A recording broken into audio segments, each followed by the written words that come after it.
There's a frequency to the hum of a portable CRT television. It's a high-pitched static charge whistle that sits at the edge of your hearing, signalling that you've successfully crossed the border from the real world to a digital one. For me, that sound is inextricably linked to the back of the room of my nan's house. I can still feel the carpet against my legs as I sat cross-legged on the floor, my eyes locked onto a screen that felt like a window into another dimension. On that small glowing tube, the jungles of the Wampa Island didn't look like pixels, they looked like a lush, vibrant innovation. And when that title screen for Crash Bandicoot 2 Cortex Strikes Back finally burst into my life, accompanied by that heavy tribal bass line, the rest of the world, the babysitting, the quiet house, the boredom, simply ceased to exist. The sensory transition from the first game to the second is immediate and overwhelming. Where the original Crash felt like a desperate, jagged struggle for survival, Cortex Strikes Back feels like a celebration. The first time you execute the slide spin, there's a tactical click in your brain. Suddenly, Crash isn't just a mascot you're guiding through a gauntlet, he's an extension of your own intent. You feel the weight of the belly flop, the friction of the ice levels, and the frantic, rhythmic pat-pat-pat of the polar's paws as you hurtle through the tundra. It's a game that understands the crunch of the platformer, the way a crate shatters with a satisfying wooden crack, or the shimmering melodic chime of a power crystal spinning in the air. But the most potent sensory memory isn't the action, it's the grind. It's the quiet, obsessive focus of a 7-year-old hunting for gems. You'd stare at that small screen, looking for the telltale shimmer of a hidden path or a suspicious placement of a nitro crate. The tiny speakers on that portable TV would struggle to keep up with the chaotic energy of the music, but it didn't matter. In that room, with that controller in my hands, I wasn't just a kid being babysat, I was an explorer, I was a completionist before I even knew what the word meant. That tiny CRT was the portal, and the Wampa Islands were the only place I wanted to be.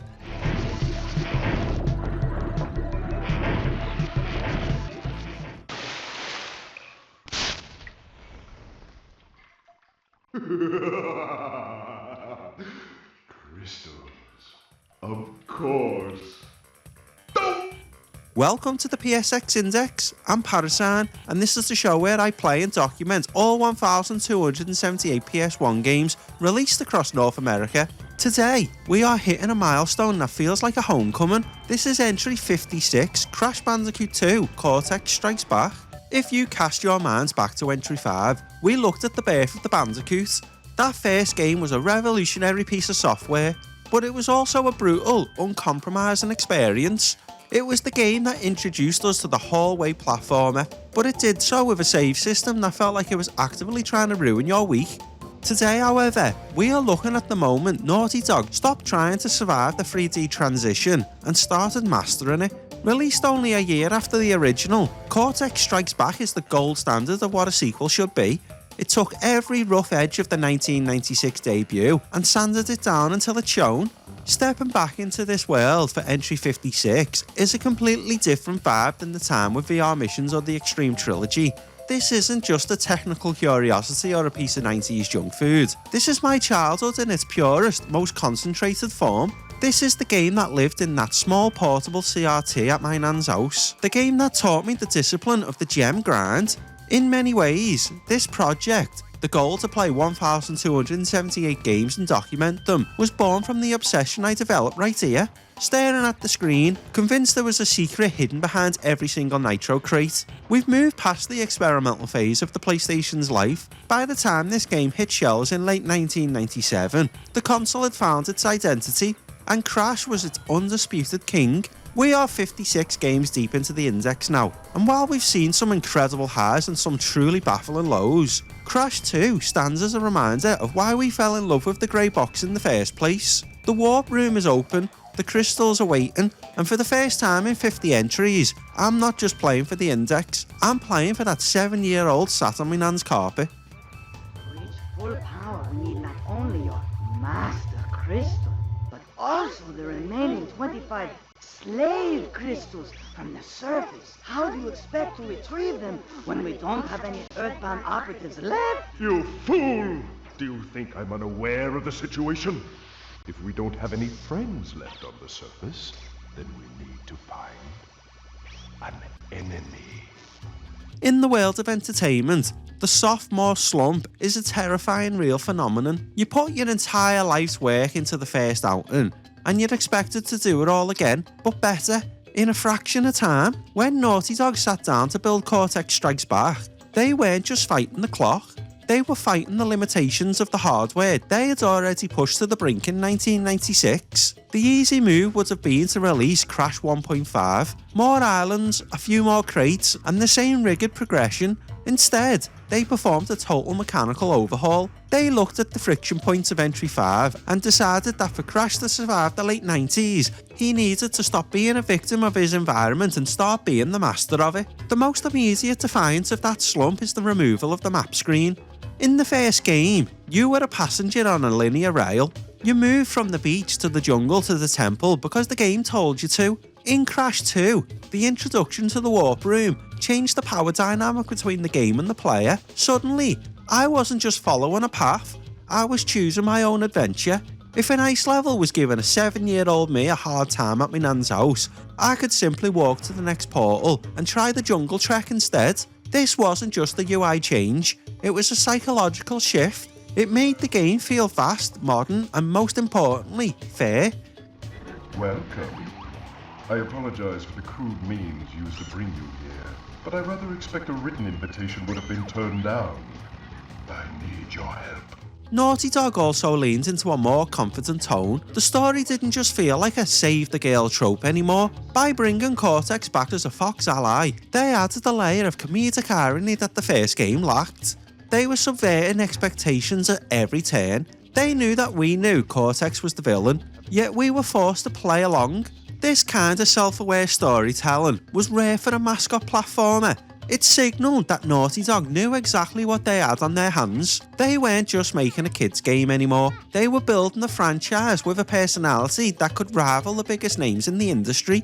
Crash 2 is a moment where the hallway platformer became a genre in its own right. They proved that 3D platforming didn't have to be a sprawling, open-world collectathon like Mario 64 to be successful. It could be focused, linear, and technically polished to a mirror sheen. By defying the sophomore slump, Naughty Dog didn't just save the mascot, they gave the PlayStation the definitive 3D platforming experience that they set the pace for the rest of the 32-bit era.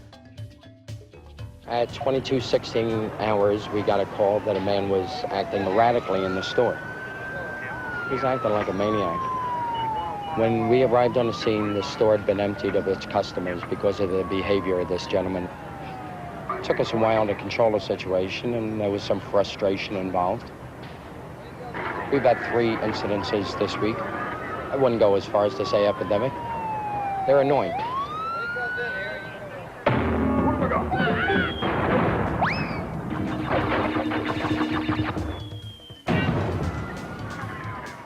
If you go back and play the original Crash Bandicoot right now, the first thing you'll notice is how heavy Crash feels. He was a creature of verticality and simple horizontal movement, the character designed to survive the jump, but not much else. When I booted up Crash 2 on a portable CRT, I didn't need a manual to tell me that something had fundamentally changed. Naughty Dog had introduced the slide spin and body slam, and in doing so, they didn't just add moves, they started a revolution in mascot physics. They turned Crash into a kinetic weapon. The slide is the secret sauce that makes Cortex Strikes Back the favourite of the trilogy for so many speedrunners and casual players alike. By combining the slide with the jump, you gain a massive boost in distance and momentum, a long jump that felt illegal to a 7-year-old. It broke the game wide open. Suddenly, gaps that looked impossible to reach were reachable, and enemies that were once terrifying could be swept under with a quick crouch slide. It added a layer of mechanical flow that the first game lacked. You weren't just stopping and starting, you were a blur of orange fur, sliding under a bee, jumping over a nitro, and spinning a lab assistant into the atmosphere without ever losing your pace. Then there's the body slam. It's such a simple addition, but it added a much needed sense of weight and crunch to the interaction. Crushing a reinforced crate with a belly flop felt infinitely more satisfying than a standard spin. It gave the gameplay a vertical rhythm, up, down, slide, spin, through the lens of the index. This section represents the moment Naughty Dog perfected the feel of 3D platforming. They realised that in a 3D space, the player needs more than just the jump button to negotiate the environment. They need a toolkit. This moveset overhaul also allowed the level designers to get meaner. Because they knew they had the slide jump, they could place crates in more devious locations. They could create platforming challenges that required timing and input combos, rather than just simple precision. This was where the game became a sport. I wasn't just trying to get to the end, I was trying to see how fast and how stylishly I could get there. The slide spin revolution turned Crash 2 into a high-speed dance, a masterclass in momentum that many modern platformers are still trying to replicate today.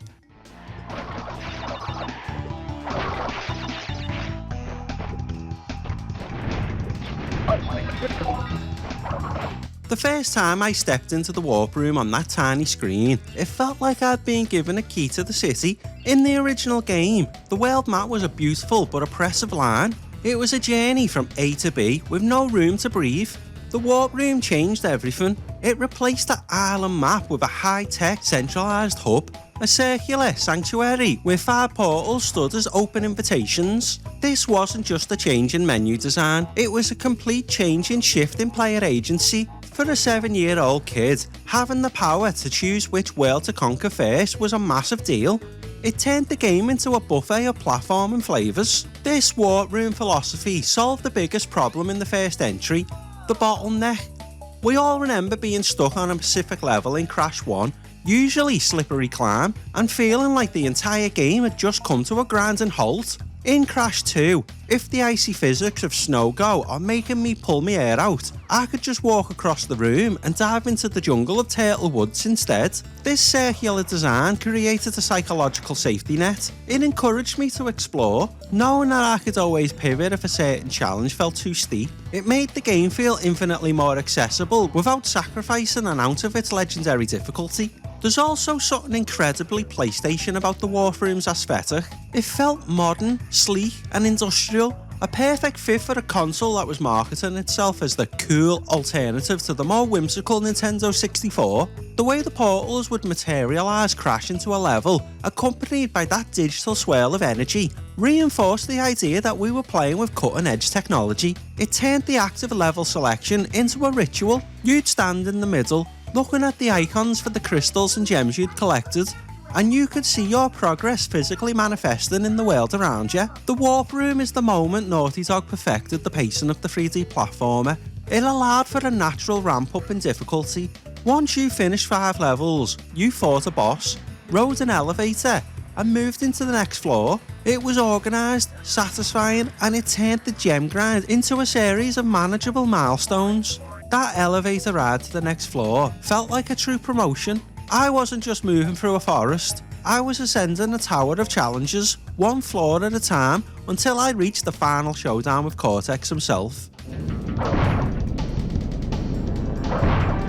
Planting tulips in the winter can make for a very exciting spring. But first, the bulbs Hey, you! must be prepared. Yeah, you in the sweater! Save yourself from the grips of old age and boredom.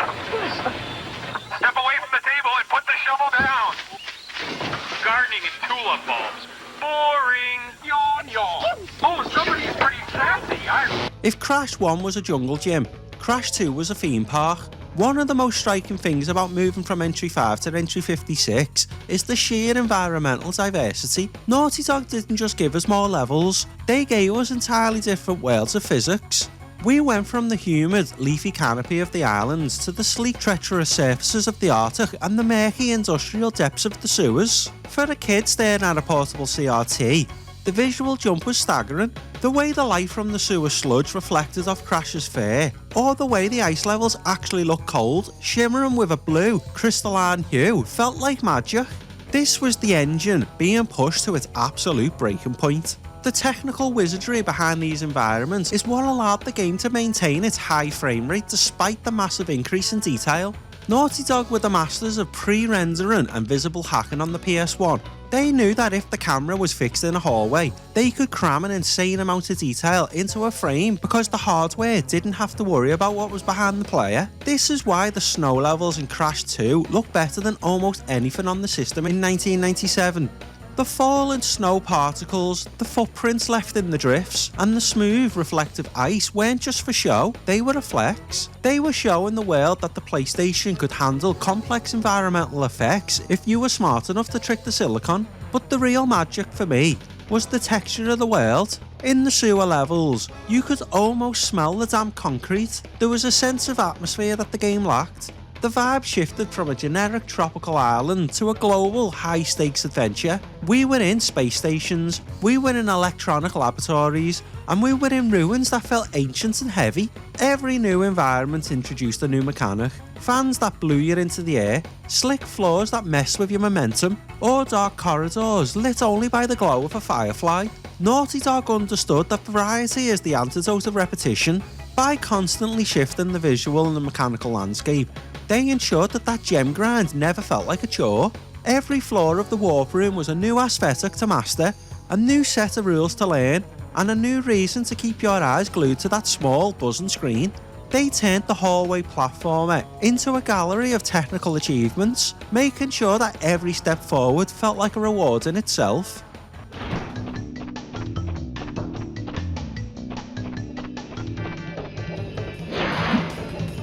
In the original Crash Bandicoot, the quest for completion was a form of psychological warfare. If you wanted a gem, you had to break every single box in a level without dying once. It was a brutal binary system that turned the game into a high-stress trial of perfection. In Crash 2, however, Naughty Dog introduced a brilliant compromise: the Crystal Hunt. By separating the mandatory progression of the purple crystals from the optional completion of the gems, they created a game that could be enjoyed by everyone, while still offering a vertical wall of challenge for the obsessive 7-year-olds like me. The purple crystals are the pulse of Crash 2. They are usually placed right in your path, acting as a mission complete marker that allows you to move to the next floor of the warp room. This changed the game from a survival horror platformer into a scavenger hunt. But for those of us who grew up in the era, the real game was the gem grind. Naughty Dog fixed the most frustrating part of the first game. You could now die as many times as you like to get the clear gem, as long as you smashed every box. This simple change transformed the grind from an exercise in frustration into an exercise in exploration. It encouraged me to poke in the corners of the world, knowing that a mistake wouldn't send me back to the title screen. But then, there were the coloured gems. These were the true status symbols of the PS1 playground. To get them, you had to perform specific, often cryptic tasks, like finishing Turtle Woods without breaking a single box, or finding a secret exit hidden behind a fake wall of nitros. This is where the game became legend. These secrets felt like ancient myths. There was no widespread internet to give the answers. It was all trial and error and playground rumours. The gem grind wasn't just about breaking boxes, it was about mastering the method of the game.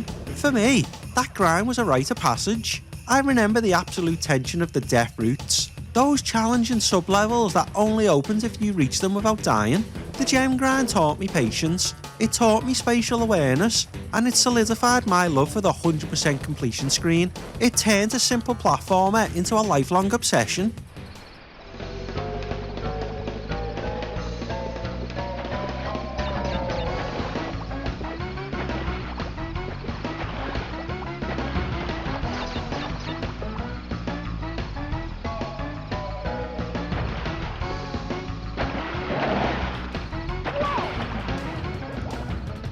In the first game, Dr. Neo Cortex was a silhouette. He was the classic distant final boss at the top of the tower, a megalomaniac who was more of a goalpost than a character. But in Crash 2, Naughty Dog realised that for a mascot to truly pop, he needs a foil that actually talks back.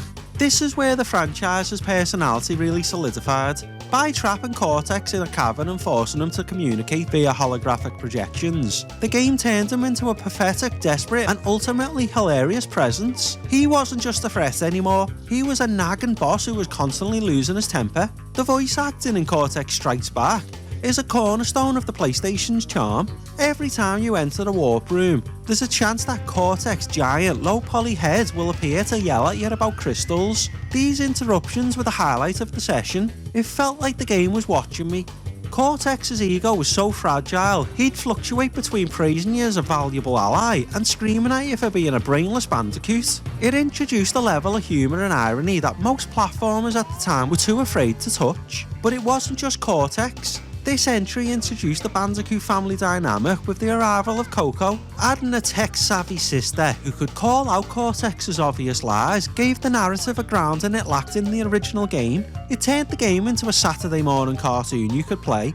You weren't just platforming for the sake of it, you were caught in a sitcom of errors. This personality extended into the bosses too, from the unhinged TNT juggling Ripperoo to the sophisticated Tiny Tiger, who was anything but tiny. Each character felt like a character study in 90s attitude. This is the point where Naughty Dog moved away from the silent era of gaming. They understood that the hardware could finally deliver character-driven storytelling, and they used it to make us love to hate the villain. Even as I was grinding for the gems, I was waiting for the next cutscene. I wanted to see Cortex fail. I wanted to hear his melodramatic outbursts. It's a testament to the writing and animation that despite being a platformer, Crash 2 feels like a world populated by living, breathing, and deeply eccentric idiots. It gave the gem grinds a face, a voice, a very large N-marked forehead to eventually spin into. Step through, sir. That's odd. Empty out your pockets. Huh. Are you wearing a watch? Oh, for goodness sake. Every time I come here. After a short vacation, Crash is back. And this time, he's ready for just about anything. I am not comfortable with this. Whoa! Hello! PlayStation. If the first game was defined by the terror of being chased by a boulder, Crash 2 is defined by the sheer, unadulterated joy of the ride. Enter Polar. This tiny pixelated polar bear cub didn't just become an instant mascot. He represented a massive leap in how Naughty Dog handled vehicle levels. In the original game, the hog riding segments were a frantic test of survival where you felt like you were barely clinging onto the controls. With Polar, the experience was refined into something that felt like a high-speed chase. It was the Polar factor that truly elevated the variety of the game, turning a platformer into a multi-discipline masterclass. Riding Polar was a sensory overload for a 7-year-old. The sound of the ice crunching under his paws and the way he'd let out a tiny bark when you jumped over a gap made those levels feel real. But technically, these stages were a triumph of perspective. Naughty Dog used the into-the-screen camera to create a sense of speed that few other PS1 games could match. Because you weren't worrying about the slide spin mechanics here, the game could focus entirely on your reflexes and your ability to read the lane ahead of you. It was pure arcade-style adrenaline. But Naughty Dog wouldn't be Naughty Dog if they didn't hide a secret in the most innocent places. One of the most legendary memories for most of us is the secret discovery in the warp room. If you jump on Polar's head repeatedly while he's sitting innocently in the hub, he eventually coughs up 10 extra lives. It was such a bizarre, slightly mean-spirited and hilarious secret that became a playground legend. It reinforced the idea that Crash 2 was a game with a sense of humour, a game that was constantly rewarding you for poking at the edges of its logic. The Polar levels represent the spectacle of the 32-bit era. They were the levels you showed your friends to prove what the PlayStation could do. They broke up the rhythmic gem grind of the platforming stages with a blast of pure kinetic energy.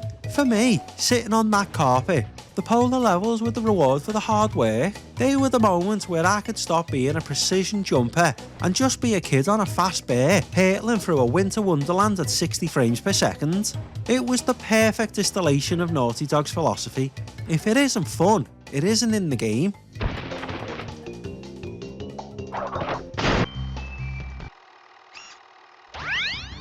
So, you were helping Cortex gather crystals, yet you have acquired a gem. Interesting. In the original Crash, secrets were usually a matter of survival. Finding a hidden box to ensure the gem. In Cortex Strikes Back, Secrets became a structural masterpiece. Naughty Dog moved from the simple hidden crates and started designing entire levels that existed purely as rewards for the inquisitive. This is the section where we talk about the secret warp room, a hidden 6th floor in the hub that felt like a VIP club for the most dedicated players. Finding these entrances wasn't just a discovery, it felt like I had broken the game in the best way possible. The genius of these secrets lay in their subversion of the game's own rules. We are taught from the first level that pits are death and Nitro is game over, yet some of the most iconic hidden paths require you to ignore these instincts. Think of the level Unbearable, where you are being chased by a massive, screen-filling grizzly at the very end, after you've just about escaped. The game expects you to walk into the exit, but if you have the courage to jump back over the pit where the bear fell into, you find a hidden warp room that teleports you to the secret area of Totally Bear. It was a moment of pure aha design that rewarded curiosity over caution. These hidden exits weren't just for show, they were essential for the gem grind. Many of the coloured gems, those elusive high status trophies, were locked behind these secret back doors. You might find yourself into a version of a level you already cleared, but now you're on a high altitude platform that was previously unreachable. This represents a sophisticated evolution in 3D level design. Naughty Dog were using the fixed camera angles to play tricks on us, hidden paths in plain sight by using perspective to mask the truth. These secrets were what kept the game alive in my head even when the TV was off. I'd spend the car ride home wondering if the suspicious looking platform and digging it was a secret entrance or just a piece of scenery. Crash 2 didn't just give us a game, it gave us a mystery to solve. It turned every player into a digital archaeologist, sifting through layers of Wumper Island to find the hidden truth. It's this layer of depth, the game within a game, that makes Entry 56 feel so much larger than its 25 standard levels. It's not just a platformer, it's a labyrinth of secrets waiting for the right kid with a D-pad to find them.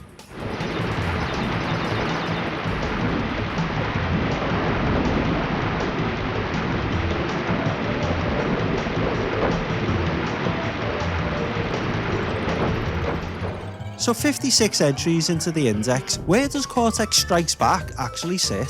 If the first game was the proof of concept, and the third game was a maximalist explosion, then Crash 2 is the golden mean. Philosophically, it represents the absolute peak of the hallway platformer. It is the game that knows exactly what it is, and more importantly, exactly what it isn't. It doesn't try to be an open world epic or a cinematic drama. It tries to be the most polished, tactical and rewarding version of running into the screen ever made, and in 1997, it absolutely succeeded. The genius of Crash 2 is how it balances the human feeling with the mechanical grind. Many games from this era feel like they were designed by machines for machines, rigid, cold and punishing.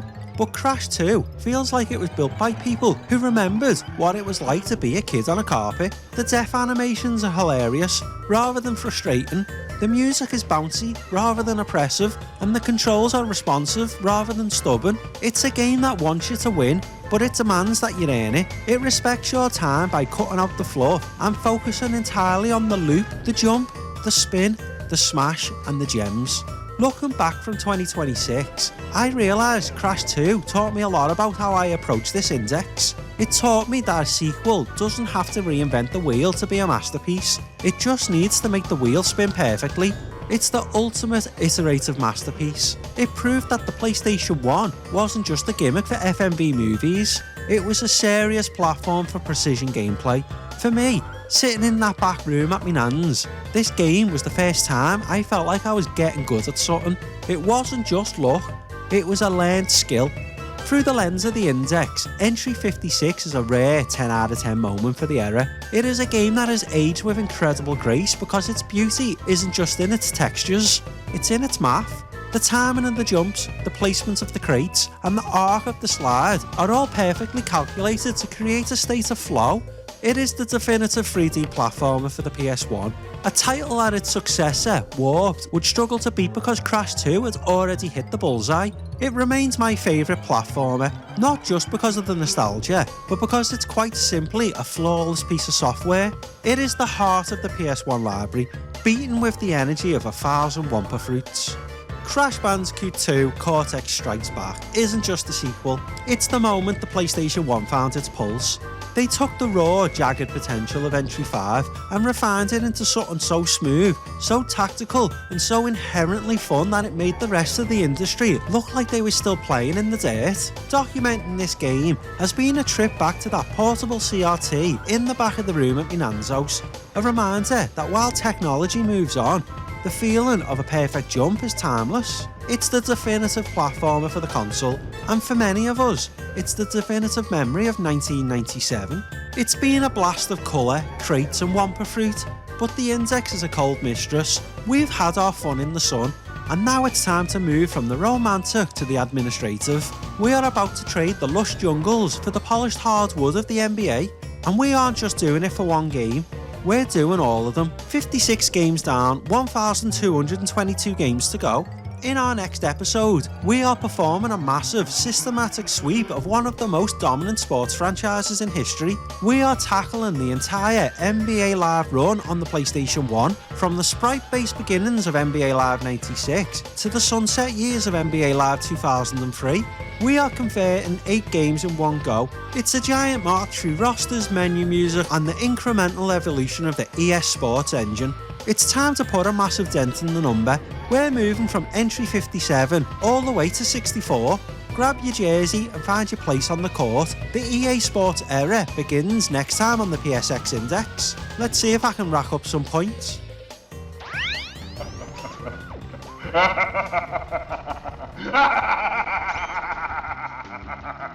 Yeah!